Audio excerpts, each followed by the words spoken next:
Another of Advent's lessons is that of uncertainty and change. There is something in each of us that hates change, unless it is one that we are waiting and working for. But most of the time, we don't deal well with the unexpected eruptions in our lives that are the unknowns. Some of our ruts can have become very comfortable. Try using your Advent reflection time this week to see how God asked each of those in the Christmas tableau to adjust to a change he or she did not initiate. Mary was, we imagine, a happy village girl making preparations for her wedding to a village boy. Her day had a routine of carrying water, food preparation, gardening, sewing, marketing. And into her ordinary life comes a call to Mother the Emmanuel. He would come with no set of directions as to what she was to do next. The Messiah, the Son of God, the hope of the nations. How many times must fear have gripped Mary's heart as she asked, "What have I gotten into?"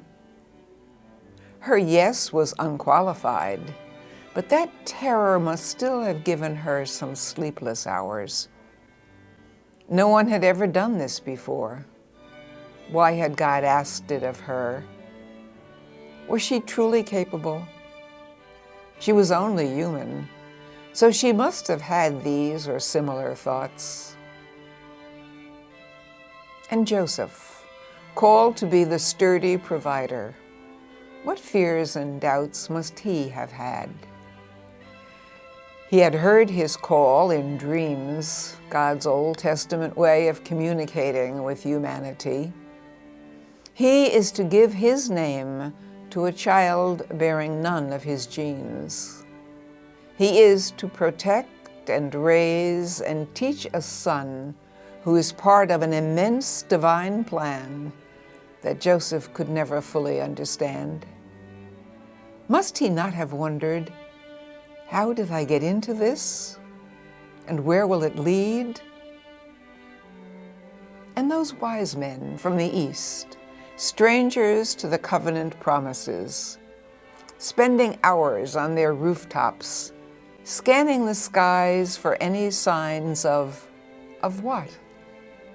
We don't know what they were seeking, but one doubts that it could have been a trip by night across strange roads that would end in the poverty of Bethlehem.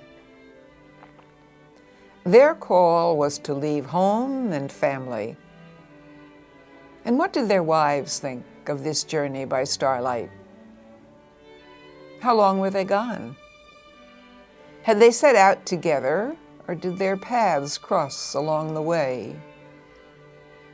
We have no answers to so many questions. We know but one thing.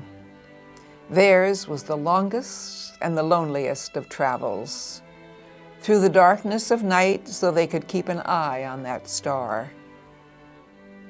Were they mocked by those who met them? Did they ever doubt that this might be a futile search with no end result? This week, let us reflect on that unknown into which we each are called, and then spend some time with these very real people who are so much more than an image on a Christmas card. Each of them is called to be part of that unknown, which is the future. God invites us down that same road where, as he did for each of them, he walks beside us.